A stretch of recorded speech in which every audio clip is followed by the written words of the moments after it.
আসসালামু আলাইকুম। আজকে আমরা কথা বলবো আই নিয়ে, আই অ্যান্ড প্ল্যানিং ডিপার্টমেন্ট।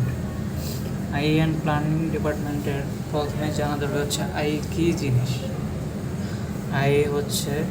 আইতে হচ্ছে ইন্ডাস্ট্রিয়াল, আর ইতে হচ্ছে ইঞ্জিনিয়ার, ইন্ডাস্ট্রিয়াল ইঞ্জিনিয়ারিং ডিপার্টমেন্ট বা আই প্ল্যানিং। এই ডিপার্টমেন্টের কাজ হচ্ছে প্রতিদিন কীভাবে প্রোডাকশন বেশি করা যাবে এবং কোথাও ফ্যাক্টরির কোন জায়গায় প্রোডাকশন একটা টার্গেট দেওয়া হয় প্রোডাকশনের।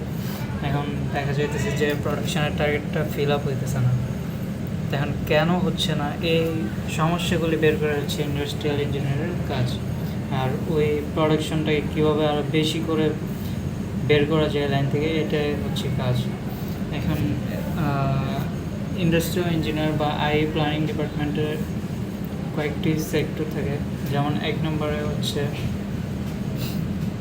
নম্বর ডিজিগনেশন হচ্ছে ট্রেনি আই, তারপর হচ্ছে জুনিয়র আইএ, তারপর আইএ এক্সিকিউটিভ, তারপর হচ্ছে সিনিয়র আইএ এক্সিকিউটিভ, তারপর হচ্ছে অ্যাসিস্ট্যান্ট ম্যানেজার।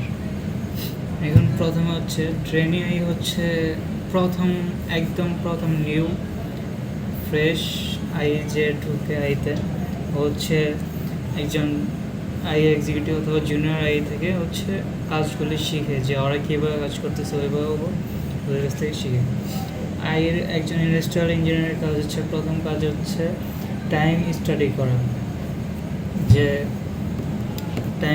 করা, মোশন স্টাডি করা, তারপর হচ্ছে লাইন সেট আপ করা, লেআউট করা, ক্যাপাসিটি স্টাডি করা, একজন অপারেটর 1 মিনিটে কত বডি করতে পারবে অথবা 1 ঘন্টায় কত পিস বডি সে সুইং করতে পারে, এটা হচ্ছে বের করা হচ্ছে টাইম স্টাডির কাজ। আর তারপর হচ্ছে একটা বডি প্রথম যখন লাইনে ঢুকবে, তারপর হচ্ছে ওই বডিটা মেক করতে কতটা মেশিন লাগবে এটার একটা লেআউট তৈরি করা। তারপর হচ্ছে প্রত্যেক প্রসেসে কয়টা করে মেশিন, কয়টা হেল্পার লাগবে, এভাবে লেআউট করে বসে দেওয়া হচ্ছে আইয়ের কাজ।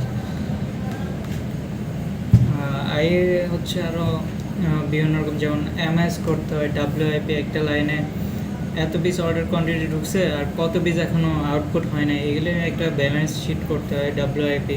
তারপর এমআইএস করতে হয়, আরও সিএম এসএমবি, তারপর হচ্ছে এফওবি, এগুলো অনেক কিছু রিপোর্ট করতে হয়। আমরা এই রিপোর্টগুলি সম্পর্কে সামনে আরও বিস্তারিত বলবো। আজকের মতো এইটুকু। আসসালামু আলাইকুম।